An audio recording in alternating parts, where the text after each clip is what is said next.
남자는 빼지 않아. 와.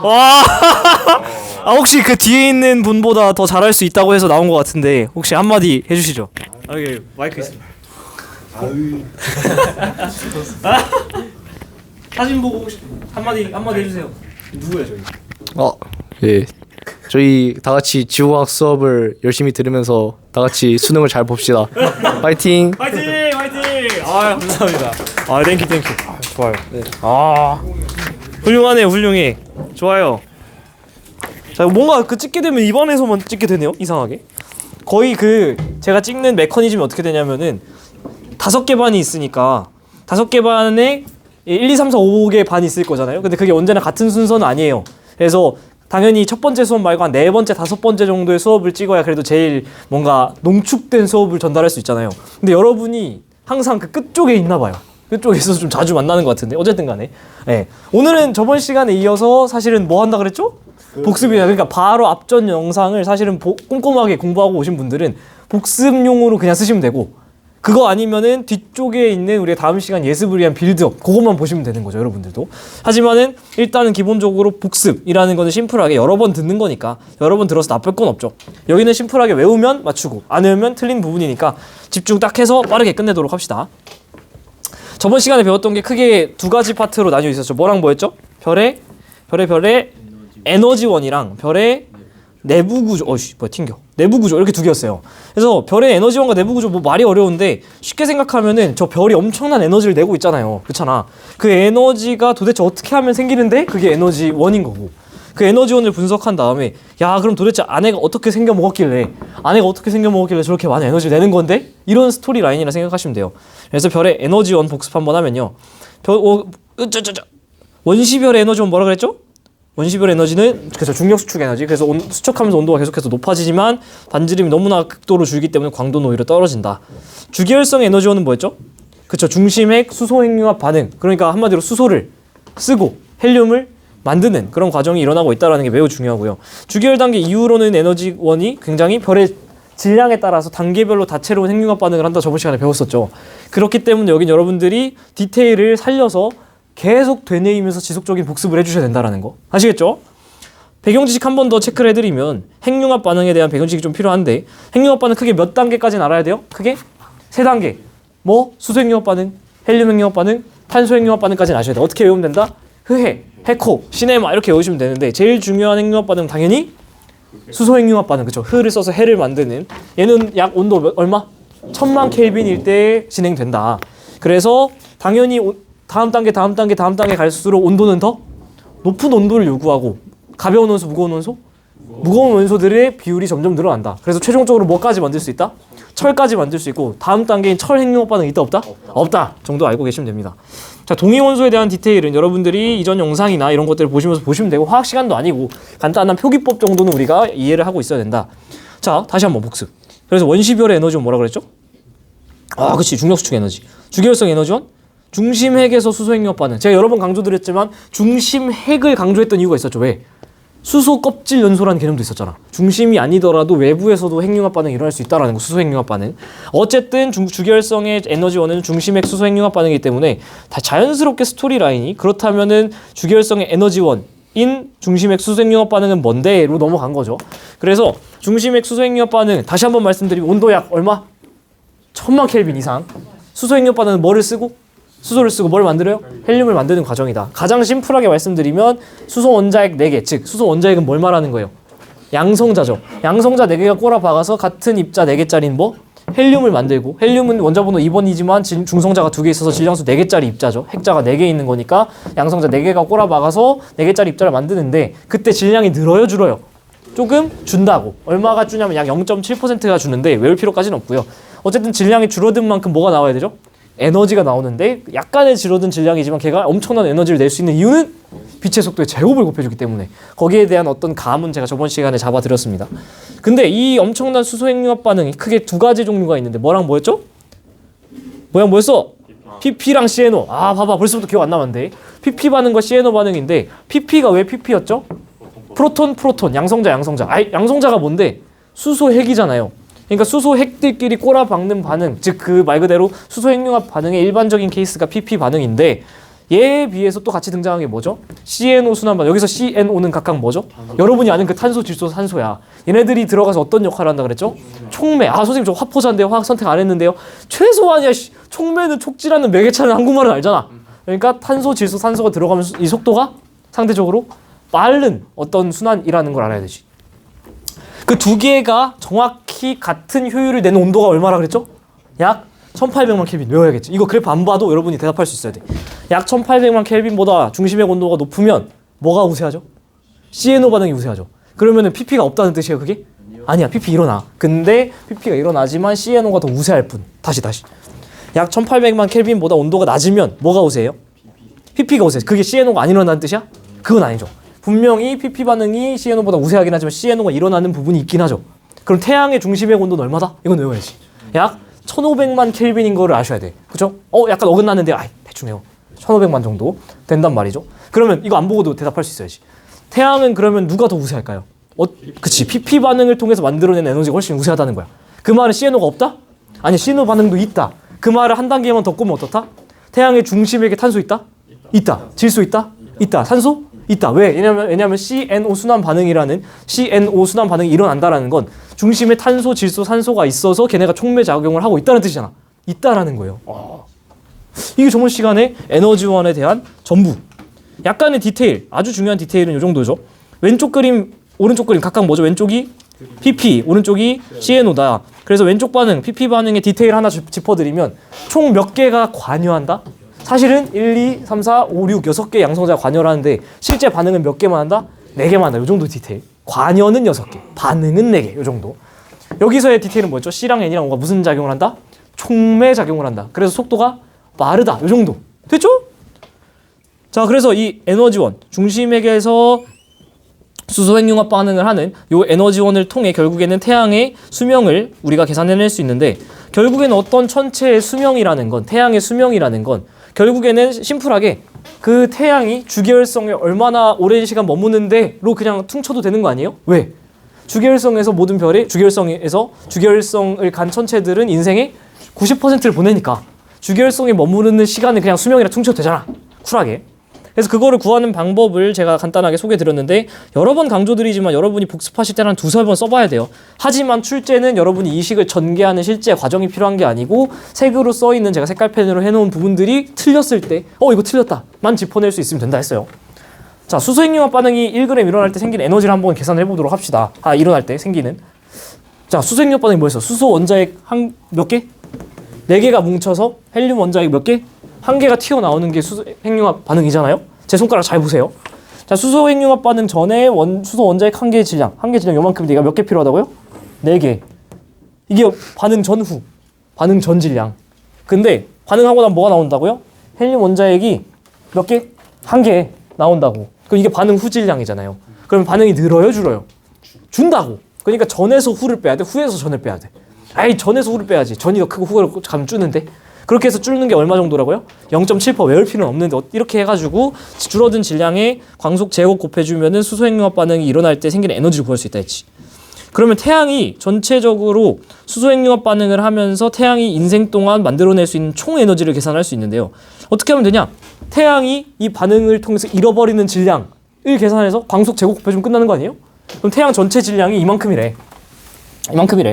근데 이 전체 질량이 다 수소핵융합 반응을 한다? 아니야, 문제에서 줬어요. 10%만 한대. 그러니까 여기다가 10 곱해줘야겠다, 그치?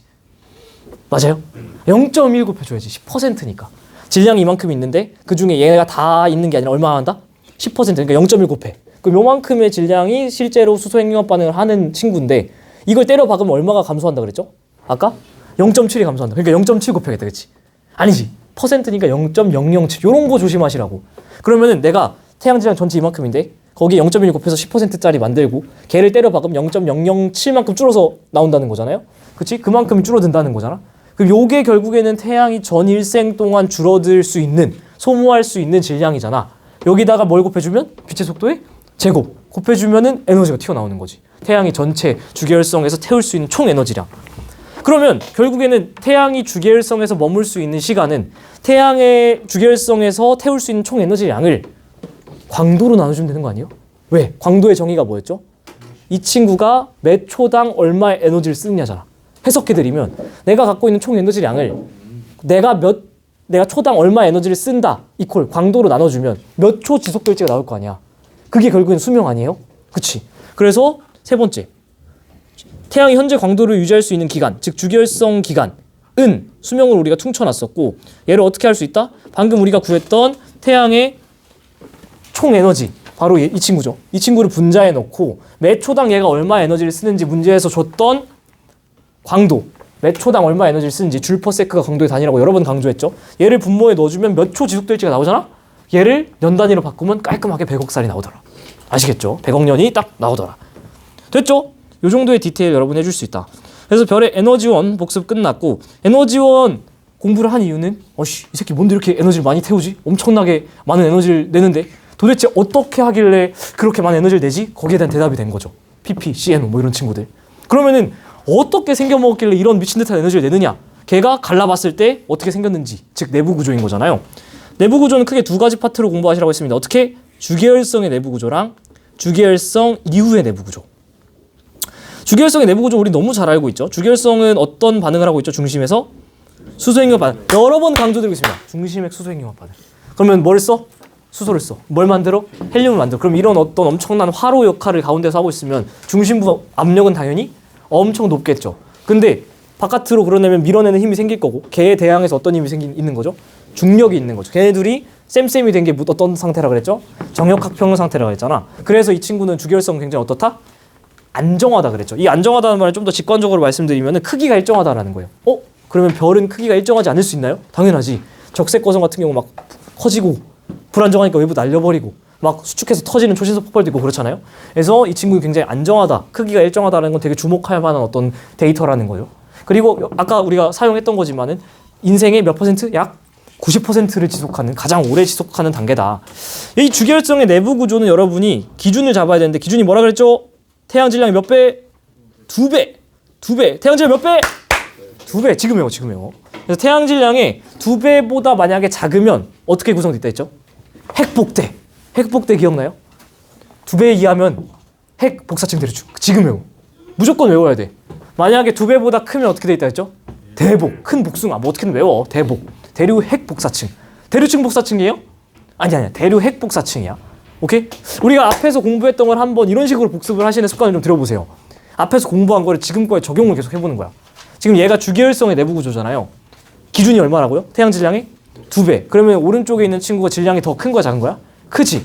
그러면은 얘는 주계열성이니까 질량이 크니까 광도 얘가 크고, 반지름 얘가 크고, 표면 온도 얘가 크고, 질량은 2배보다 크다 그랬고, 수명은 얘가 짧고. 이렇게 다시 한번 해볼까? PPCNO 중에 얘는 뭐가 좀 더 우세할까? CNO가 우세할 거야. 근데 확실하게 대답할 수 있을까요? 아니, 왜냐하면 중심의 온도에 대한 정보를 안 줬으니까. 그냥 유출을 해보았을 때 얘는 CNO가 조금 더 우세하지 않을까 정도는 얘기할 수 있다는 거지. 됐죠? 주계열성의 내부 구조 끝났고, 그럼 주계열성의 내부 구조 다음, 즉 주계열성 이후의 내부 구조를 얘기를 하려고 하는데, 주계열성 이후라는 건 주계열성의 끝이라는 거고, 주계열성의 끝은 뭘로 지시할 수 있죠? 언제 끝이라고 얘기할 수 있을까? 그치? 중심액 수소 핵융합 반응을 하는데 어느 순간 수소를 다 쓰고 중심에 뭐만 있으면 헬륨만 있는 단계가 오겠죠? 그러면은 헬륨액은 어떻게 될까? 더 이상 바깥으로 밀어내는 기체 압에 의한 힘이 없으니까 중력만 작용해서 수축하니까 수축은 온도 상승. 그러면 온도가 올라가다가 어느 순간 핵코. 헬륨이 코니까 탄소 산소를 만들어내는 헬륨 핵융합 반응을 시작을 할 수 있겠죠. 그러면 어느 순간 핵코에서 헬륨을 다 쓰고 탄소 산소를 다 만들고 더 이상 헬륨을 더 못 데우는 단계가 오겠지. 그럼 다시 어떻게 될까? 탄소랑 산소 핵 이런 친구가 수축하겠죠. 그럼 다시 온도가 올라가겠죠. 그러다 만약에 탄소 핵융합 반응이 가능한 온도가 되면 핵코, 시네마 탄소를 써서 네온과 마그네슘을 만드는 다음 단계를 할 수 있겠지. 그 다음에 뭐 쭈쭈쭈쭈 가서 최종 어디까지? 철까지 만들 수 있고. 그러면 그 디테일 얘는 어디까지 만들 수 있는데요? 걔는 심플하게 뭐에 의해서 결정되는 거죠? 초기 질량. 처음에 별과 별 사이에 성간물질이 있고 걔네들이 동일한 밀도로 있지 않고 어딘가는 뭉쳐 있으니까 거기로 뭉쳐 들어가면서 성운에서 별이 만들어질 텐데, 심플하게 초기 성운 질량이 얼마 있냐에 따라서 얘네들이 얼마의 질량을 가진지 별이 결정되기 때문에 그때 얘가 어디까지 만들 수 있는지가 심플하게 정해지는 거예요. 그렇죠? 다시 중심에 헬륨액이 수축합니다. 온도가 올라갑니다. 그럼 주변에 핵 주변을 둘러싸고 있는 수소도 마찬가지 온도가 올라가겠죠. 그러다가 약 얼마? 1000만 켈빈 도달하면은 중심이 아니라 중심 핵을 둘러싼 핵 주변 수소가 수소핵융합 반응을 할 수 있는 거 이해돼요? 그치? 그리고 이걸 뭐라 그런다? 수소 껍질 연소 혹은 수소 연소 껍질 혹은 수소 강 연소 편한 대로 얘기하시라고. 아시겠죠? 얘 디테일을 여러분이 아래 그림을 보면서 단계별로 이해하는 게 매우 중요하다 했습니다. 자, 볼게요. 자, 일어나. 야, 복습하는데 잘못 어떡하냐? 자, 원시별이 있는데 여기 지금 원시별에 수소라고 써 있어요. 그럼 얘 수소 덩어리다. 그치? 수소만 있다. 맞아요? 아니라고. 수소만 있는 거 아니고 뭐라 그랬죠? 질량비가 거의 수소랑 헬륨이 3대1 정도의 비율을 유지하고 있는 원시성일 거예요. 왜 이게 3대1일까요? 질량비가? 초기 우주가 애초에 우리가 우주론에서 배울 테지만 수소다의 헬륨의 질량비가 3대1 정도로 만들어졌거든요. 그럼 거기서 그 재료들을 활용해서 만들어진 원시별이라는 블럭은 당연히 수소랑 헬륨의 질량비가 3대1을 얼추 유지하지 않겠어요? 그렇다. 선생님, 그럼에도 불구하고 왜 여기는 수소라고 써 있을까요? 그냥 수소가 압도적으로 많으니까. 표기의 편의를 위해서. 원시별의 에너지가 뭐라 그랬죠? 중력 수축 에너지. 저게 계속 수축하면서 온도가 높아질 거 아니야. 그러다가 몇 도? 약 1000만 켈빈이 되면 드디어 중심액에서 수소가 소모하고 헬륨을 만들어내는 중심액 수소 핵융합 반응을 하겠죠. 그치? 그럼 이게 영원해요? 아니, 어느 순간 수소를 다 쓰고 헬륨만 남아있는 핵이 되겠지. 그죠? 이 상태에서 헬륨 핵은 어떻게 될까요? 더 이상 뭐 밀어내는 게 없으니까 수축해. 온도가 올라가다가 주변이 오히려 약 1000만 켈빈 이상이 되면 주변이 수소 핵융합 반응을 할 수 있겠죠. 이걸 뭐라 그런다고? 수소 껍질 연소라 그런다고. 그럼 제일 바깥에 있는 이 수소는 뭐예요? 그냥 핵융합 반응을 시작을 안 한 거지. 열이 도달 안 했으니까. 이거를 여러분이 이 결과만 봤을 때 대답할 수 있어야 되는데 다시 해볼게요. 자, 여기 H 수소다. 여기 찍어놓고 수소만 있다. 맞아요? 아니라고. 이건 왜 여기 수소가 우세해요? 심플하게 핵융합 반응이 아직 진행이 안 된 거라니까. 여기는 왜 그럼 계속 수소가 줄고 헬륨이 만들어지고 있어요? 원래 이 영역까지도 수소였을 텐데 중심에 헬륨액이 수축하면서 온도가 높아지니까 주변이 데펴져가지고 약 1000만 켈빈 이상이 돼서 불이 붙어가지고 수소 연소 껍질 혹은 수소 껍질 연소 혹은 수소 강 연소가 진행되고 있는 거지. 중심에는 왜 헬륨만 있을까요? 주계열성 단계일 땐 중심액 수소 핵융합 반응으로 수소가 줄고 헬륨이 늘어날 텐데 어느 순간 수소를 다 쓰고 헬륨으로만 구성된 핵이 남았을 거고 걔는 수축하면서 온도가 증가할 거고 이후에 만약에 본인이 질량이 크다면 수소 헬륨합 반응 다음 단계인 뭐? 흑해 다음인 해코를 진행을 하는 헬륨 핵융합 반응이 진행될 수 있겠고 만약에 질량이 부족하면 이 단계가 못 가고 그냥 중심에 헬륨 핵만 있고 끝날 수도 있는 거지. 이거를 여러분이 단계별로 설명할 수 있어야 된다고 여러 번 강조드리고 있습니다. 그래서 다시 한번 말씀드리면 우리가 주기혈성 단계일 때는 태양 질량 2배를 기준으로 핵복대, 대복의 내부 구조를 가졌는데 주기혈성 이후의 내부 구조는 보시면 알겠지만은 그 기준이 있어요, 없어요? 제가 뭐 태양 질량 몇 배 이런 거 외우라고 해요, 안 해요? 안 하죠. 심플합니다. 교과서랑 수능 특강이나 이런 데 언급되지 않기 때문에 안 해도 된다. 그래서 태양 정도 질량의 끝은 중심핵에 뭐가 있다? 탄소랑 산소 이 정도 있다라는 건 아셔야 됩니다. 다시 물어볼게. 여러 번 강조하고 있지만 여기 찍어놓고 거기 수소만 있다? 아니라고. 그럼 여기 왜 이렇게 수소가 많아요? 그냥 우주 처음에 수소 대 헬륨 질량이 3대 1이라니까? 걔가 반응을 안 한 거라니까? 여기 헬륨 왜 얘는 헬륨이 많을까? 수소 여기까지 수소 영역이었을 때 수소 껍질 연소를 해서 왜 여긴 탄소랑 산소가 많을까? 왜냐하면은 그치 헬륨 핵융합 반응을 다 해서 해코 해가지고 만들어져 있는 거죠. 그러면 봐봐요. 질량이 크면은 다음 단계에서 어디까지 만들 수 있다? 철까지 만들 수 있다. 잘 봐요. 해코, 시네마 그 다음 단계 안 해도 된다고. 어쨌든 철까지 만들어진다. 그래서 이렇게 뭔가 층층이 있는 친구는 어떤 구조라 그런다? 양파 껍질처럼 뭔가 까도 뭔가 계속 나오는 그런 양파 껍질 구조라고 하고 당연히 중심으로 가면 갈수록 온도는 높아지고 당연히 중심으로 가면 갈수록 무거운 원소의 비율은 증가하고 별이라는 화로 속에서는 어디까지 만들 수 있고? 철까지 만들 수 있고 그럼 이 다음에 철 핵융합 반응이 있다 없다? 없다. 그럼 어떻게 될까 이제는? 수축합니다. 그럼 온도가 상승하다 어떻게 될까요? 뻥 터진다. 그게 뭐였죠?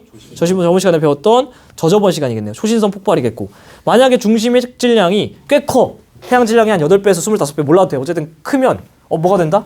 중성자별이 된다. 만약에 25배 이상으로 압도적으로 크다 뭐가 된다? 블랙홀이 된다. 이런 거를 지금 제가 설명하는 것처럼 옆에 있는 친구를 붙잡든 뭐 아니면 혼자서 복습을 하시든 아니면 부모님이나 형제 누나를 뭐 붙잡든 간에 두루룩 해가지고 나올 때까지 여러분이 계속 읊어야 돼요. 이게 여러분이 읊어지지 않는다라는 건 모른다는 거거든요. 그럼 무조건 틀립니다. 그래서 복습 여기까지. 그래서 여기서 일어나 깨워줘. 여기까지는 복습이었고 이제 내일 바로 다음 시간에 시작될 내용의 어떤 아웃라인 여기 좀 재밌는 내용이에요. 재밌는 내용. 그래서 되게 재밌는 내용이니까 한번 일어나서 아웃라인 그리는 것만 좀 참여를 해봅시다. 또 한번 지구과학이라는 학문이 특히 그 중에서도 우리가 1단원에서 지질, 2단원에서 대기해양, 3단원에서 천체를 배우지만 제일 뭔가 낭만 넘치는 단원이 어디예요? 천체죠. 약간 저도 천체가 제일 좋았던 것 같아요. 막 별자리도 보고 달도 예쁘고 막 이렇잖아요.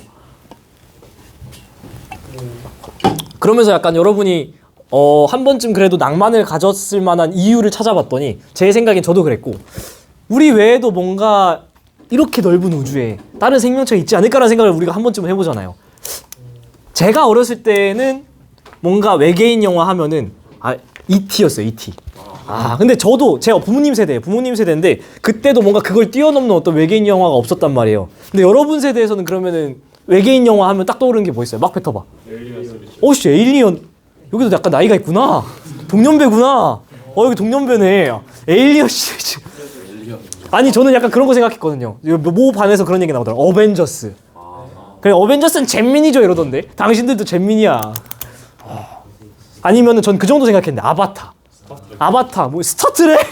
야씨 세대가 형. 그래서 약간 외계 생명체를 다룬 영화도 많고 소설도 많고 그렇잖아요. 그래서 이런 거에 대한 어떤 동경이나 이런 생각은 언제나 있는 것 같아요. 재밌는 건 지구과학 원 수준에서도 외계 생명체 탐사라는 단어를 우리가 배울 거예요. 그러니까 생명체 탐사를 어떻게 하고 실제로 어떻게 진행되고 있는지에 대한 간단한 얘기를 할 건데 한 단계만 더 나가서 외계 생명체를 탐사를 하기 앞서서 우리가 조사해야 될 게 하나 있어요. 뭘까? 되게 간단한 내용이야. 당연한 얘기고. 물이 있을까? 근데 그거 너무 디테일해. 그거보다도 더 대충. 생명체가 있으려면 뭐가 있어야 돼요? 너무 어려워. 그치? 행성. 아니 최소한 얘가 어디선가 발붙여서 살아야 될 거 아니야. 캡틴 마블처럼 뭐 날아다니. 그런 얘기 하지 마시고. 생명체 탐사를 하기 앞서서 우린 당연히 행성계 탐사를 해야 돼. 행성계. 그쵸? 얘가 어딘가는 발붙여서 살아야 될 행성이 필요하잖아요. 그리고 심플하게 여러분이 연구하는 입장에서 생각을 해보세요. 생명체는 굉장히 작잖아요. 그러면은 걔를 찾기 앞서서 걔가 살 수 있는 서식지를 찾는 게 좀 더 편하지 않아요? 근데 행성계를 그래서 찾는 게 선행되는 거고 실제로 단원 전개가 그래서 행성계 탐사 다음에 생명체 탐사예요. 다음 시간에 저랑 같이 시작할 건 이 행성계 탐사인데 이 행성계 탐사가 문제로 나올 때 졸라리 어렵습니다. 정말 실제 관측 기법들을 여러분이 활용해서 실제 데이터를 해석해야 되거든. 연습을 정말 많이 하셔야 되는데 여기서 진짜 중요한 말. 사실은 오늘 수업은 이 모든 복습과 막 빌드업 막 깨워가면서 했던 모든 내용은 지금 등장할 이 한 문장 때문이라 봐도 과언이 아니고 이 영상을 찍고 있는 것도 사실 그것 때문이에요. 그것 때문에. 우리가 외계 생명체 탐사를 위해서 선행돼야 되는 외계 행성계 탐사를 하는데 여기서 말하는 이 외계는 바깥 외 시스템 개짜잖아요. 시스템 개는 아니지만 어쨌든 간에 시스템. 아예 바깥 외계는 최소한 여러분이 우리 은하는 아니라는 건 아셔야 돼. 최소한 우리 은하보다 바깥에 있는 정말 멀리 있는 친구들이거든요. 근데 우리가 지금 뭐 관측, 탐사, 간지난 용어 다 갖다 왔지만 제가 약간 짜친 용어로 약간 바꾸면 사실은 그 천체로부터 날아오는 전파 쪼가리 그냥 보고서 분석하는 거 아니에요? 그렇잖아. 관측, 탐사 뭐 엄청나게 말해놨지만은 사실 우리가 실질적으로 받을 수 있는 데이터는 거기서 날아오는 전파 쪼가리예요. 그렇잖아. 걔가 표면온도 얼마일 때 그 표면온도의 역수 람다 맥스는 t분의 1이잖아요. 걔가 뱉는 어떤 파장대를 그냥 관측하는 것 뿐이잖아. 한마디로 뭔 얘기냐면 우리가 생명체 탐사는 고사하고 행성계 탐사를 할 때 최소 우리 은하 바깥에 있는 행성을 직접 관측하기는 쉬울까 어려울까? 굉장히 어렵다는 거예요. 굉장히 어려워요. 물론 어렵다라는 건 불가능하다는 뜻이에요? 아니야. 불가능하진 않고 실제로 가능하긴 한데 우리가 실제로 하고 있는 이 외계 행성계 탐사 제일 중요한 말 등장합니다. 이 외계 행성계 탐사는 사실은 뭘 보는 거냐면 그 행성 자체를 보는 게 아니고 중심별을 보는 거예요. 중심별. 뭐라고요? 중심별을. 지금 이 말 외워야 돼. 외계 행성계 탐사를 할 때 외계 행성계를 다이렉트로 보는 케이스는 있긴 있는데 대부분은 우리가 그 행성이 뭘 돌고 있죠? 별을 돌고 있잖아. 그 중심별을 보는 거예요. 걔를 설명해 드릴게. 만약에 예를 들어서 어떤 별이 관측을 하고 있는데 가만히 있어. 얘는 당연히 뭐 아무 일도 없는 겁니다. 근데 이 별이 혼자 약간 뭔가 진동하고 있어. 그 말은 행성이 주변을 같이 돌면서 얘를 흔들고 있는 거예요. 그런 식으로 찾는 거야. 이 말을 제가 이해를 시켜드릴게요. 어떤 식으로 이 실제로 외계 행성에서 외계 행성이 외계 항성 별이죠. 중심별을 어떤 식으로 돌고 있냐면 바로 이렇게 뭐야 이거 바로 이런 식으로 돌고 있습니다. 이런 식으로 이게 이게 별이고 이게 이 사람이 들고 있는 저 공이 행성인 거예요. 만약에 극단적으로 말해서 별이랑 행성이랑 즉 사람과 공의 무게가 동일하면 어떤 식으로 돌까요? 딱 그 정확히 정가운데 지점에 어떤 그 기준점이 생겨서 이런 식으로 돌겠죠. 이런 식으로. 근데 실제로는 당연히 사람보다 공이 무거울까 가벼울까? 공이 가볍죠, 당연히. 그러니까 이 사람 돌릴 때 보면은 공이 훨씬 큰 궤적을 돌고 그 다음에 사람은 안쪽 궤도를 돌죠. 괜찮아요? 이해되죠? 그지? 근데 봐봐, 잘 생각해봐. 우리가 방구석 1열에서 이렇게 딱 보면은 사람도 보이고 공도 보이잖아요. 이 도는 게 마주보고 도는 이 상황이 보이잖아. 근데 저는 제가 올해 처음으로 선생님들이랑 야구장을 가봤는데 야구장에 가서 보니까 뭐 별거 없더만. 아니 뭐 저기 앞에서 막 뭔가 던지는 척하고 휘두르는 척하는데 소리는 나중에 깡 들리고 뭐 뛰니까 뭐 치나보다 하지. 사실 약간 뒤로 가면 공 안 보이잖아요. 그치? 그것처럼 가정을 해보자고. 이 투포한 선수가 있는데 여기서 우리가 방구석 1열에서 보면 사람도 보이고 공도 보이잖아요. 근데 이 사람을 저기 운동장 끝에만 갖다 놔도 사람은 보이지만 공은 안 보일 수도 있잖아. 그런 상황을 가정을 해보자고. 그러면은 우리가 이 사람을 딱 보잖아? 이 공이 있는지 없는지 안 보이는 상황에서 이 사람을 보잖아? 미친놈 아니에요? 미친놈이잖아. 이렇게 돌면 안 되잖아, 사람이. 이거야. 이거라고. 우리는 이 공, 즉 뭐예요? 외계 행성 안 보인다고. 근데 이 별을 보고 있었거든? 이 별이 이상하게 지 혼자 돌아. 가만히 있으면 저 지금 공 돌려요? 아니지. 가만히 있잖아. 근데 내가 이렇게 움직이고 있다 쳐봐. 공은 안 보이는데. 그럼 여러분 이런 생각 할 수 있는 거 아니야? 창룡쌤, 공 돌리고 있는 거 아니야? 이거라고. 이런 방식으로 우리가 실제 행성을 찾는 건 별을 보고서 행성의 어떤 움직임을 역산한다는 거죠. 간접적으로. 다시 한번. 외계 행성 있으면 중심별이 흔들리겠죠. 이런 메커니즘으로. 한마디로 방금 보여드린 것처럼 선수가 빙빙 돈다는 건 이 사람이 공을 돌리고 있다는 거 아니에요? 여기서 선수가 결국 뭐예요? 우리가 보고 있는 중심별이고 얘를 봤을 때 공이라는 외계 행성이 있겠거니 하는 거라고. 이걸 여러분이 지금 인지를 반대로 하는 순간 단원명이 외계 행성계 탐사? 행성을 보는 거겠지 하는 순간 여러분 문제를 다 반대로 풀고 다 틀려. 여기서 보고 있는 거는 실제 데이터는 어디 거다? 별이다. 별 데이터를 통해서 뭘 보는 거다? 행성의 움직임을 역산하는 거다. 매우 중요하다. 매우 중요하다. 그래서 제가 아웃라인만 잡아주고 끝낼게요. 이 외계 행성계 탐사 방법으로 여러분이 이렇게 4가지 방식을 배울 건데 오랜만에 등장하는 너무 중요 별표 3개, 별표가 막 5개씩 막 박혀있죠. 진짜 여긴 여러분이 개념 똑바로 외우고 똑바로 배운 다음에 걔를 바탕으로 문제 푸는 연습 진짜 많이 해야 됩니다. like 반감기, like 기후변화 요인. 개념 빡세게 잡고 문제를 진짜 많이 풀어봐야 되는데 첫 번째로 뭐 시선속도법 다음 시간에 할 거예요. 시선속도법, 뭐 현상 활용, 뭐 미세중력 렌즈, 직접 관측이 있는데 보시면 알겠지만 직접 관측 하나밖에 없죠. 나머지는 다 행성을 직접 보는 게 아니라 중심별의 움직임을 파악해서 행성을 간접적으로 분석해내는 거예요. 직접 관측은 제가 여기 필기노트 업데이트를 하는데 안 들어가 있는데 지금 외워놔요. 적외선 영역으로만 직접 관측이 가능하고 그걸 제외한 모든 방식은 다 중심별을 통한 간접적인 방식이에요. 예를 들면 아까 말씀드린 그런 어떤 움직임. 걔는 바로 이 첫 번째 케이스고요. 두 번째, 식현상. 식이 뭐죠? 한 번씩 들어봤을 텐데. 일식, 월식. 그죠? 일식, 월식 들어봤잖아. 뭔 얘기냐면 저 별을 보고 있었거든? 애가 혼자 진동해. 그 말은 이거였잖아요. 별을 보고 있었거든? 그러면은 별일 없으면 시간의 감에 따라서 밝기가 일정해야 되잖아요. 근데 애가 행성이 있으면 어떻게 될까? 행성이 앞을 가렸다가 빠졌다가 가렸다가 빠졌다가 하겠지. 그러니까 어떤 식으로 그려지냐면 시간에 따라서 밝기가 감소했다가 늘었다가 감소했다가 늘어났다가 한다고. 선생님 그거 그냥 앞에 그냥 뭐 운석 지나간 거 아니에요? 그치, 그럴 수 있어. 그러면 사실은 주기적으로 나타내면 안 되잖아. 한 번만 줄었다가 다시 그냥 쭉 일정해야 되잖아요. 근데 이 천체를 계속 보고 있는데 이 별이 일정 주기로 계속 줄었다가 늘었다가 밝기가 줄었다가 늘었다가 줄었다가 늘었다가. 얘는 무슨 뜻일까? 오씨, 얘 행성이 있어서 앞에 계속 가렸다가 빠졌다가 가렸다가 빠졌다 하는 거 아니야? 이거라고. 미세 중력 렌즈는 뭐냐면 이건 진짜 재밌어요. 아인슈타인이 말했죠. 엄청 중력이 큰 친구가 있으면 시공간을 어떻게 한다? 휘게 하잖아. 내가 어떤 천체를 보고 있었거든? 그러면 별일 없으면 당연히 천체 색깔은 어때야 돼요? 빛깔은. 광도는. 관측할 때 들어오는 빛의 에너지는 같아야 되잖아. 근데 내가 저 천체를 보고 있는데 이 앞에 우연히 어떤 천체가 지나가잖아요. 질량이 큰 어떤 천체가. 그러면은 이 천체는 시공간을 휘게 하는 능력이 있죠. 그쵸? 휘게 하고 있죠, 이미. 그러니까 저 천체를 보고 있는데 본다라는 건 사실 무슨 뜻이죠? 저 친구가 내는 빛이 우리 눈에 들어오는 걸 본다라 그러잖아요. 그치? 저 친구가 내는 빛을 우리가 보고 있는데 그 앞에 어떤 천체가 지나가면 사실 우리가 상식적으로 생각해보면 어떻게 돼? 가려져야 되잖아요. 밝기가 떨어져야 되잖아. 이 중력 렌즈라는 건 어떤 느낌이냐면 이 친구가 앞을 지나갈 때 시공간을 휘게 해서 오히려 밖으로 빠져나가서 우리 눈에 안 들어와야 될 친구가 시공간이 휘어서 더 들어와요. 그래서 우리가 밝기를 보고 있는데 일정하게 관측되지 않고 오히려 밝기가 증가했다가 감소합니다. 이거를 활용한 방법으로 또 행성 유물을 찾아낼 수 있어요. 이런 얘기들을 우리가 다음 시간부터 할 거야. 개념 자체가 지금까지 들었던 거에 비해서 솔직히 말하면 지금까지 약간 문과틱했잖아.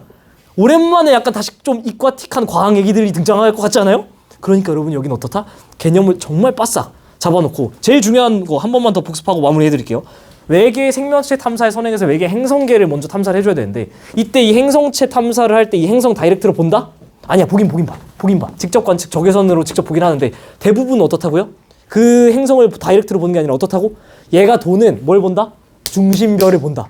이게 오늘 제일 중요한 말이에요. 아시겠죠? 딱 오늘 수업 여기까지. 고생하셨습니다. 빠이빠이.